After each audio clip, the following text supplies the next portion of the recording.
The laughter was a physical thing, a wave of sharp, glittering sound that struck Elara Vance and sent her sprawling not just on the polished floor, but deep within herself. It was the sound she had lived with her entire life, the chorus to the quiet, clumsy tragedy of her existence. One moment, she had been trying to shrink into the damask wallpaper of the Ashworth ballroom, a ghost in a borrowed gown. The next, her worn slipper had caught on the hem of her own dress, and she had pitched forward in a display of gracelessness so profound it felt like a performance. She landed in a heap of pale blue muslin at the feet of the one man in London no one ever approached. The Duke of Blackwood. Alistair Beaumont. A man whose name was a hush, whose presence was a winter chill. The whole room laughed. Every single person. The tittering of the debutantes, the guffaws of the red-faced squires, the thin, cruel amusement of the society matrons.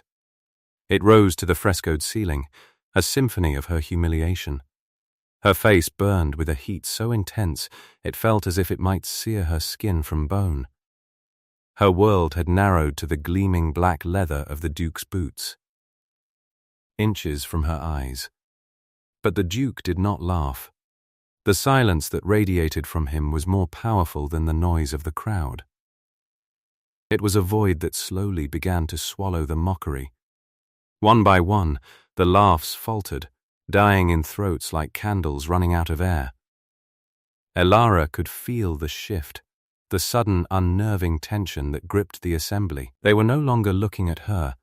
They were looking at him, waiting for his reaction. A large hand, stark and masculine against the ballroom's gilded light, entered her field of vision. It was offered to her. Palm up. She stared at it, frozen. No one had offered her a hand in years, not a real one. Her gaze travelled up the immaculate black sleeve of his coat, over the broad shoulder, to a face carved from granite and shadow. His eyes were not grey, as the gossips claimed, but a deep, startling brown, the colour of wet earth in a forest after a storm. They held no pity, but something far more unnerving, consideration. Her small trembling hand, clad in a mended glove, rose to meet his. His grip was firm, warm, and utterly steady. He pulled her to her feet with an effortless strength that left her breathless. He did not let go. His fingers remained wrapped around hers, a silent anchor in the swirling sea of eyes. And then, he leaned down, his face close enough that she could feel the faint warmth of his breath against her ear. The scent of old books and winter air clung to him. He spoke, his voice a low rumble meant for her alone, a sound that cut through the ringing in her ears. "They are laughing at the wrong person," he whispered, his tone devoid of any emotion she could name. "I can offer you an escape from all this. A permanent one. Meet me in the library in 10 minutes. Come alone." He released her hand. The warmth vanished. He gave a single glacial look to the room at large, a look that promised retribution for their sport, and then he turned and walked away. The crowd parted for him as if he were a king or a plague. Elara stood there, her heart hammering against her ribs like a trapped bird. The laughter was gone, replaced by a confused, fearful murmuring. Her humiliation had transformed into something else entirely. Something terrifying and strange. In her shock, she had dropped the one thing she treasured, her small leather-bound sketchbook. It lay open on the floor, its pages rifled from the fall, showing a detailed ink drawing of a common garden rose. The Duke, in his departure, had bent, retrieved it, and now carried it with him, tucked securely in his hand. 10 minutes. An escape. The words echoed in the ruin of her composure. She had a choice. She could flee the ballroom, retreat to her cousin's carriage, and return to the slow, quiet suffocation of her life. Or she could walk into the lion's den. She could walk into the library. Her life was a tapestry of small humiliations, each one a thread in a pattern of insignificance. She was 24, penniless, a poor relation living on the strained charity of an aunt who reminded her daily of the burden. Her prospects were a barren field. This moment, this shocking, impossible offer, felt like a single impossible seed dropped into that field. It might be poison, but it was something. It was a chance. Straightening her spine, ignoring the stares and the whispers that now followed her with a different, more avid curiosity, Elara turned her back on the ballroom. She walked toward the library, her steps unsteady but her purpose as clear and sharp as broken glass. For the first time in her life, she was walking toward a future she had not been assigned. The library was a sanctuary of silence and shadow, lined with thousands of books that rose from floor to ceiling. The air smelled of leather and dust and time. The Duke of Blackwood stood by the unlit fireplace, his broad back to her, her sketchbook resting on the marble mantelpiece. He did not turn as she entered and closed the heavy oak door behind her, the latch clicking shut with a sound of finality. "You came," he said. It was not a question. "You have my book," she replied, her voice a reedy whisper. It was a foolish thing to say, but it was all she could think of. He turned then, his face half lit by the moonlight, slanting through the tall windows. The severity of his features was even more pronounced in the gloom. He was not a handsome man in the conventional sense, his face was too harsh, his jaw too square. But he possessed a raw, undeniable power that was a kind of beauty in itself. "I do," he said, his gaze dropping to the book. He picked it up and opened it to the page with the rose. "You have a remarkable eye for detail, Lady Elara." He knew her name. The thought sent a fresh tremor through her. "It is merely a hobby, Your Grace. A hobby you carry with you into a ballroom. That suggests it is more than a hobby. It suggests it is an anchor." He was not wrong. The book, filled with her drawings of flowers and leaves, was the only world she truly controlled. He closed the book and set it aside. "I will be direct. I have no time for social niceties. And I suspect you have little reason to value them. I require a wife." Immediately, Elara's breath caught in her throat. Of all the things she had imagined, this was not one. "A wife?"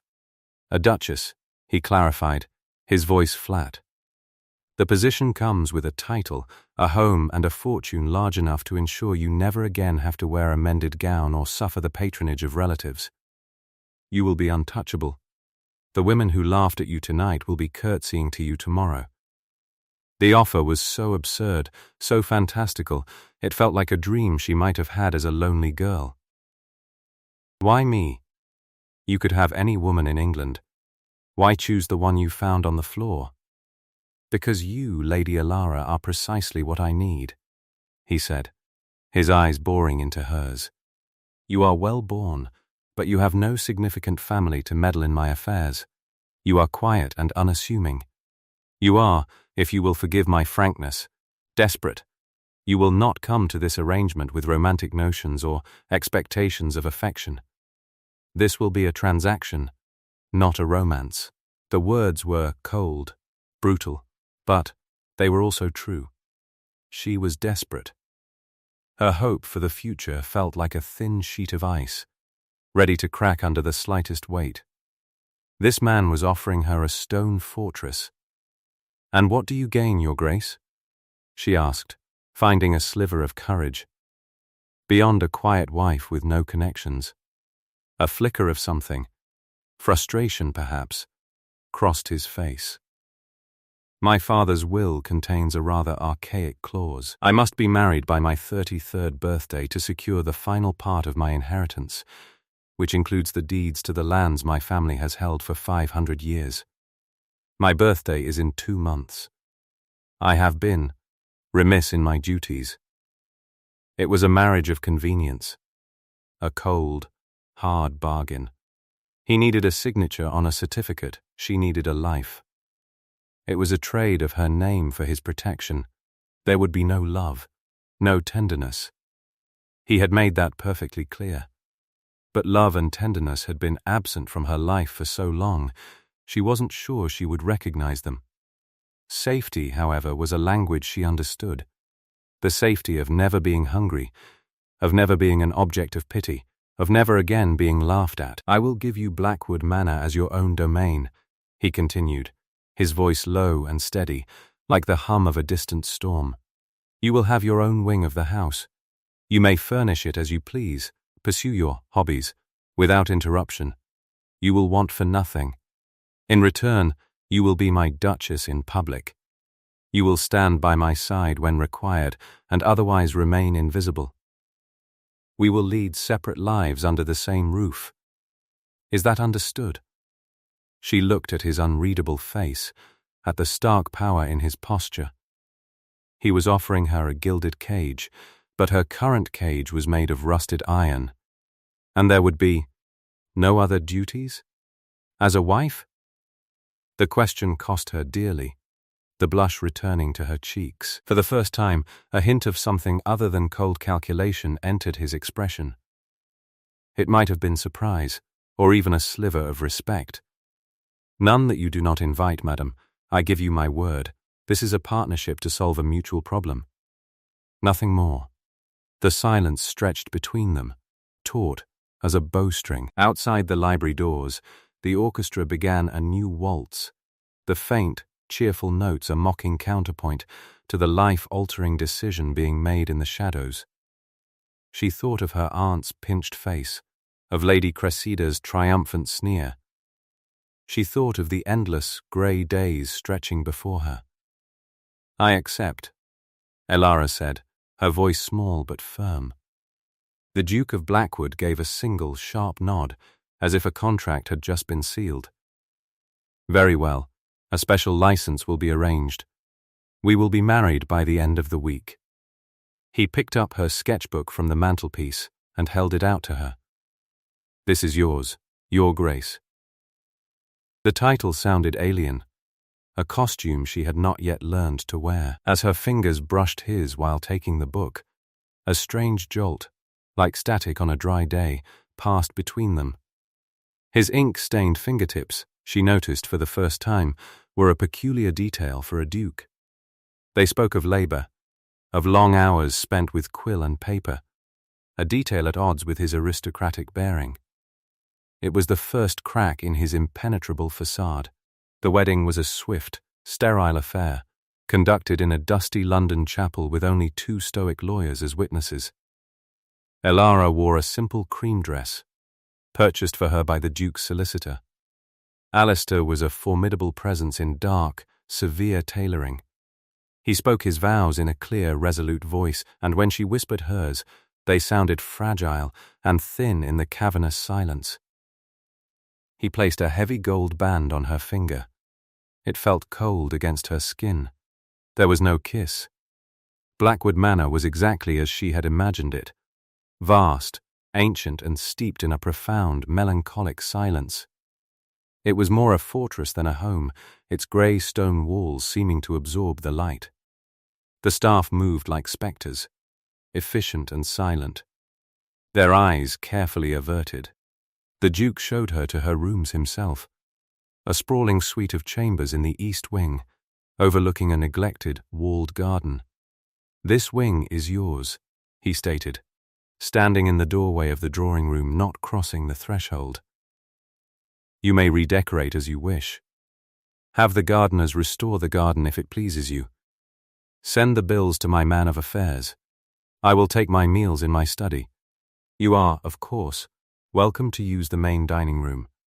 It was a clear demarcation of their separate lives. He was erecting walls within the walls of their shared home. "Thank you, Your Grace," she said softly. He merely nodded and was gone, his footsteps echoing down the long, empty corridor. Elara was left alone in the opulent silence. The new Duchess of Blackwood, a stranger in her own life. The days that followed fell into a strange, quiet rhythm. She did not see him. She would wake, take her breakfast alone in her sitting room, and then, wander. She explored the cavernous house, her sketchbook in hand. She drew the carved newel posts of the grand staircase, the pattern of frost on a windowpane, the faded tapestry in a forgotten hallway. It was a lonely existence, but it was a peaceful one. No one mocked her. No one pitied her. She was simply left alone. She spent most of her time in the walled garden. It was a wild, overgrown place, but beneath the tangle of weeds and briars, she could see the bones of what had once been a magnificent botanical collection. Rare species of rose fought for life against choking ivy. Exotic ferns grew in the shade of a crumbling stone wall. It was a place of quiet beauty and immense sadness, a reflection of the house itself. One afternoon, a week into her new life, a footman delivered a large, flat package to her rooms. There was no note. Inside, wrapped in oiled paper, was a brand new set of artist's charcoals and the finest drawing paper she had ever touched. The next day, another delivery arrived, a collection of rare leather-bound botanical reference books. She knew they were from him. These were not the actions of a man fulfilling the bare minimum of a contract. They were thoughtful, personal gifts that spoke to the one part of her he had seen, the girl with the sketchbook. It was another crack in the armor, a sign that the man who had bought himself a wife was not entirely the cold monolith he presented to the world. A month after their wedding, the first test of their arrangement arrived in the form of a letter. The Duke's cousin, Lord Valerius Beaumont, announced his intention to visit. Elara found the note left for her on the hall table. Alistair's brief, spiky handwriting scrawled at the bottom. He will dine with us tonight. Be ready at 8. It was the first direct communication they had shared in weeks. That evening, Elara dressed with more care than she had for her own wedding. She chose a gown of deep emerald velvet, a color that gave her pale skin some life. Her maid, a quiet girl named Agnes, arranged her hair simply. As she looked at her reflection, she saw not the clumsy Elara Vance, but a duchess. The title still felt like an ill-fitting garment, but she was slowly learning how to wear it. Lord Valerius was the opposite of his cousin. He was handsome, charming, and his smile never quite reached his cold, calculating eyes. He greeted Elara with a flourish, kissing her hand and showering her with compliments that felt as slick and insubstantial as oil on water. Dinner was a tense affair. The dining room, which Elara had never used, was a cavern of mahogany and silver. She sat at one end of the impossibly long table, Alistair at the other, with Valerius between them like a vulture waiting for a battle to end. I must confess, Alistair, we were all quite shocked by your sudden nuptials, Valerius said, swirling the wine in his glass. To pluck a bride from obscurity in such haste. One might think you were in a hurry for some reason. He shot a sly look at Elara. My reasons are my own, Alistair replied, his voice a low warning. Of course, Valerius placated, his smile widening. And you have chosen so, unconventionally. Her Grace has a charming little hobby, I hear. Drawing weeds. The insult was deliberate, a casual flick of a whip meant to put her in her place. Elara's fingers tightened on her fork. She felt the old familiar heat of shame creep up her neck, but before she could retreat into her shell, Alistair spoke. He set his wineglass down with a soft, deliberate click. Her Grace is a gifted botanical artist, he said, his voice dangerously quiet. Her weeds, as you call them, have more substance and integrity than your titles. Cousin, I would advise you to remember that. Valerius's smile faltered. He had not expected such a swift, sharp defense. He had expected Alistair to be indifferent to his bride of convenience. The rest of the meal passed in a strained, brittle civility. Later that night, unable to sleep, Elara wandered into the main library. As she passed Alistair's study, she heard voices from within the slightly ajar door. It was Valerius and the Duke, a desperate move, tying yourself to a nobody. Valerius was saying, his voice dripping with condescension. It will not be enough. The tenure clause is quite specific. You need more than a wife. You need to prove the lineage. That is my concern. Alistair's voice bit back, sharp as steel. Is it? Because from what I hear, you are no closer to finding the Blackwood bloom than our grandfather was. The land will revert, and I will be waiting. Elara slipped away before she could be discovered, the words echoing in her mind. Tenure clause. The Blackwood bloom. It was a piece of a puzzle she did not understand, but she knew with a certainty that chilled her to the bone that it was the key to everything. It was the real reason Alistair had married her, the true nature of the threat he faced. And she, his Duchess, was nothing more than a pawn in a game she hadn't even known she was playing. The next day, she began her own investigation. Armed with the cryptic phrases she had overheard, she turned to the one resource she now possessed in abundance: the Blackwood Library. For days, she lost herself in dusty tomes on property law, local history, and ancient family charters. Most of it was impenetrable legal jargon, but she was persistent. She found it in a leather-bound volume detailing the original royal land grant from the 15th century. The Blackwood estate was granted to the Beaumont family in perpetuity, with one bizarre condition. A small, remote parcel of land in the northern hills, known for its unique botany, had to be proven to continuously host a specific rare flower, Phalaenopsis umbra, the ghost orchid, known colloquially as the Blackwood bloom. If the family could not provide direct, verifiable proof of the flower's unbroken lineage upon challenge, the title to that parcel, and by extension the most valuable parts of the estate tied to it, would revert to the next closest blood relative. The clause could only be invoked by a family member, by Valerius. Her husband's desperate, hasty marriage suddenly made perfect sense. He needed a wife to present a united front, to satisfy one part of his inheritance while he frantically searched for proof of a flower. Driven by a new, urgent purpose, she shifted her research from law to botany. She searched for any mention of the ghost orchid. It was in a forgotten corner of the library, tucked away on a high shelf, that she found it, a small, slim journal bound in faded green leather. It was not a printed book. It was a personal diary. The handwriting inside was elegant, precise, and feminine. The first page read, "The Botanical Musings of Eleanor Beaumont, Duchess of Blackwood." It was his mother's journal. Elara sank into a nearby chair, her heart pounding. She felt like an intruder, a profaner of sacred ground. But she could not stop herself. She opened the journal and began to read. It was a work of scientific brilliance and profound passion. Alistair's mother had been a gifted botanist, a true scholar. The journal was filled with exquisite drawings, far more skilled than Elara's own, and detailed notes on the flora of the Blackwood estate. And then, for the last 20 pages, it was dedicated entirely to one subject: the ghost orchid. The Duchess Eleanor had been consumed by the search for it.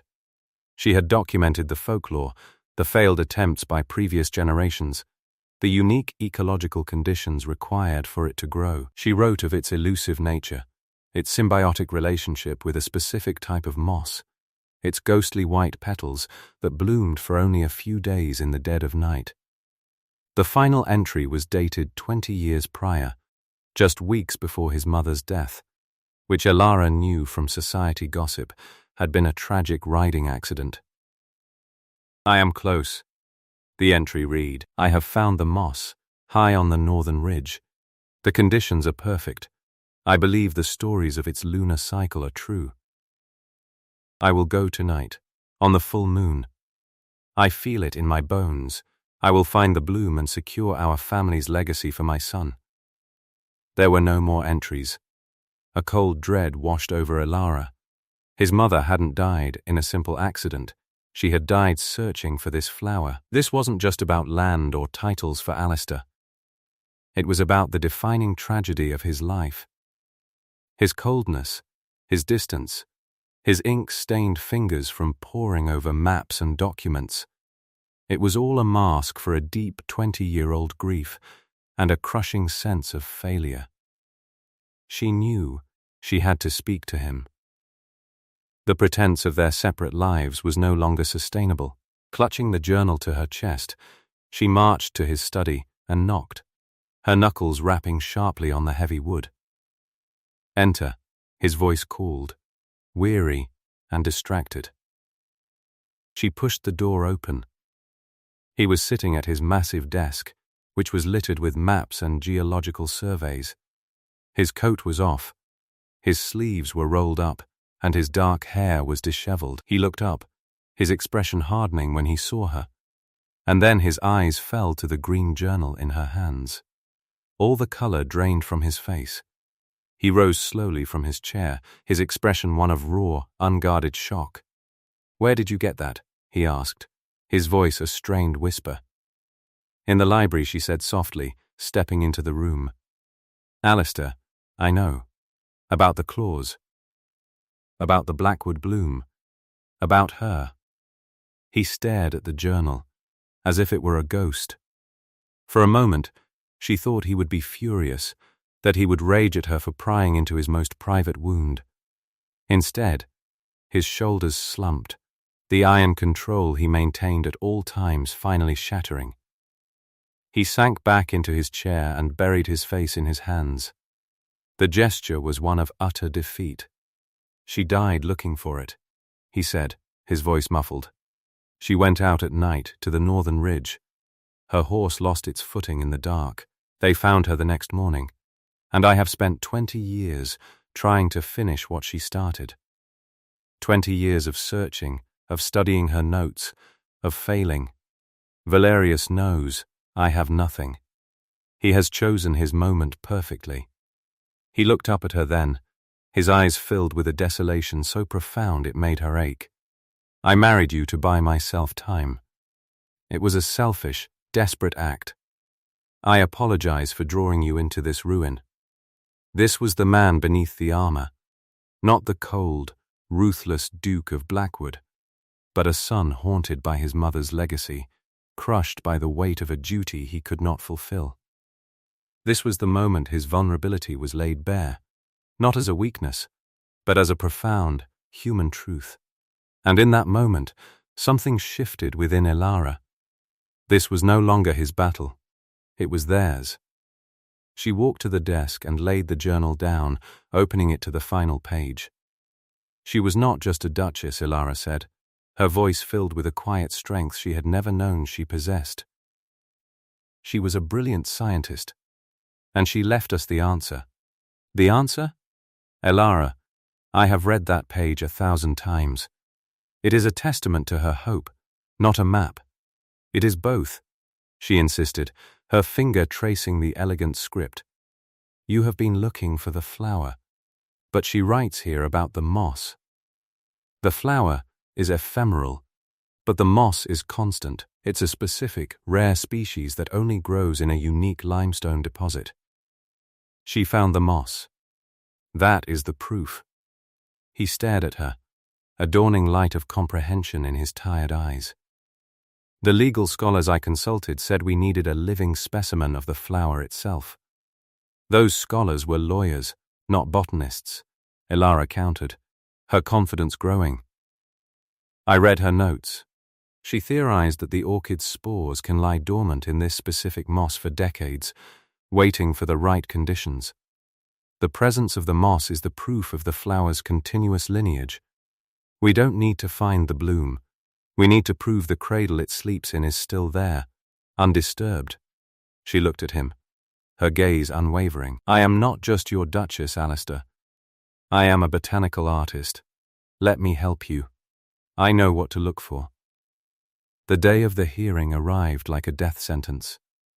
Lord Valerius, flanked by 2 smirking lawyers, had convened a formal tribunal in the great hall of Blackwood Manor. An impartial magistrate had been brought in from London to hear the claim. The air was thick with the scent of beeswax and impending doom. Alistair stood by the cold hearth, dressed in formal black, his face a grim mask.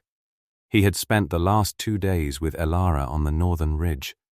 They had found the limestone outcrop, and the unique, silvery green moss his mother had described. They had taken samples, but he was not convinced it would be enough.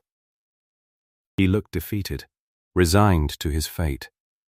Valerius began, his voice smooth and confident.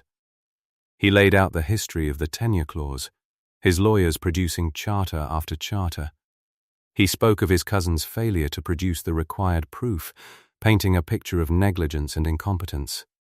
The time has come, he concluded with a theatrical sigh, for the stewardship of Blackwood to pass to a more capable hand. The magistrate looked to Alistair. "Your Grace, do you have a response to this claim? Do you have proof of the continuous presence of the Phalaenopsis umbra on the designated lands?"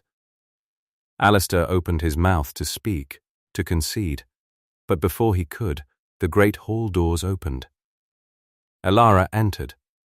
She was not dressed as a duchess. She wore a simple, practical navy dress. In her hands, she did not carry a reticule, but a large portfolio case. She walked not to her husband's side, but to the center of the long table where the magistrate sat. She was not here as a wife offering silent support. She was here as an expert witness. "I have the proof," she said, her voice clear and steady, ringing with an authority that made every head in the room turn. Valerius scoffed. "My dear Duchess, your drawings of daisies will hardly suffice." Elara ignored him. She opened her portfolio and laid out a series of large, incredibly detailed drawings.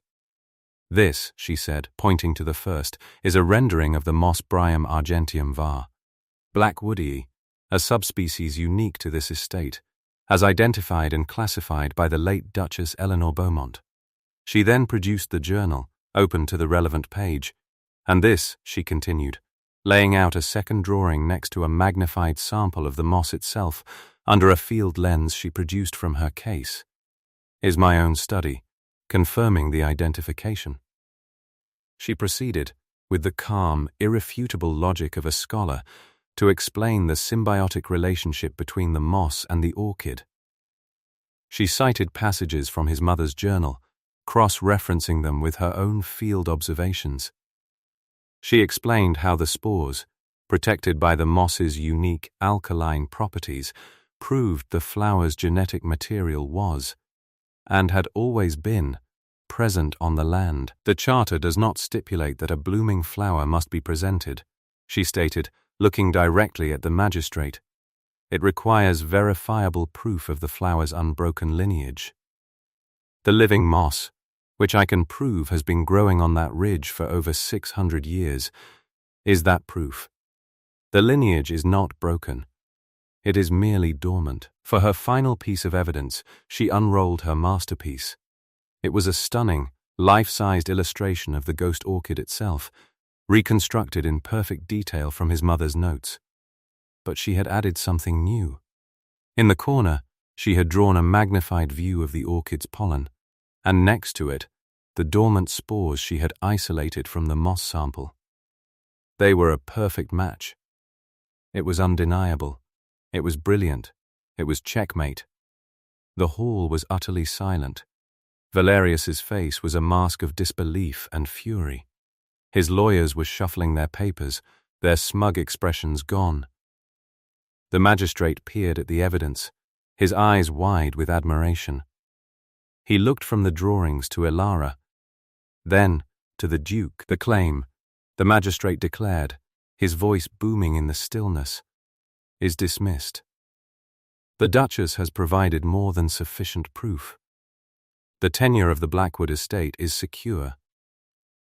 Elara packed her drawings slowly, her hands trembling slightly from the aftermath of her performance. She had done it. She had faced down her husband's enemy and won. She had taken the thing the world had dismissed as a frivolous hobby, her quiet passion for weeds, and forged it into a weapon and a shield. She had saved him. She did not look at Alistair. She simply turned and walked from the hall, her head held high.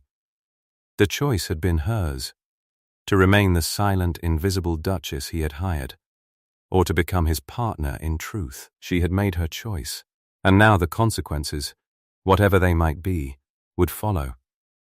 A year later, Elara stood in the walled garden, which was no longer neglected. It was a riot of colour and life, meticulously restored to the vision of the previous duchess and expanded with her own discoveries. Sunlight streamed over the stone walls, warming her face. In her hands, she held an advance copy of her first book, a botanical survey of the Blackwood estate, by Elara Vance Beaumont, Duchess of Blackwood. A pair of strong arms wrapped around her from behind, and a familiar chin rested on her shoulder. "Reading your own work, Your Grace?" Alistair's voice was a low, warm murmur in her ear. How vain. She leaned back against his chest, a contented smile playing on her lips, merely admiring the dedication. He turned the book over in her hands to read the inscription she had written, "For Eleanor." "And for Alistair, who taught me that some things are worth fighting for." His arms tightened around her. The year since the hearing had been one of slow, quiet transformation. The walls in the house had come down, one by one. Their separate lives had merged, first with shared meals in his study, then with long walks on the moors, and finally with a shy, tentative kiss one evening in the library that had felt more real than anything in her life. The cold, transactional Duke had vanished, replaced by a man of quiet passion, deep loyalty, and a gentle, wry humor only she was ever allowed to see. "She would have loved you," he said softly, his lips against her hair. "You are everything she was, and more." "I only finished what she started," Elara replied. "No," he corrected, turning her to face him. He took her hand, his familiar, ink-stained fingers lacing with hers. The stains were fainter now. He spent less time with dusty maps and more time in the sun with her. His deep brown eyes, once so cold, were filled with a warmth that was hers alone. She found the path. You were the one brave enough to walk it. You did not just save my home, Elara. You brought it, and me, back to life. He lowered his head and kissed her. A slow, deep kiss filled with the silent promises of 1,000 shared tomorrows. In the ruins of her old life, in the shadow of a feared and broken man, Elara had found not just a sanctuary, but a home. She had learned that a person's true worth was not granted by society or by a title, but was cultivated in the quiet, overlooked gardens of the soul, waiting for the right moment to bloom.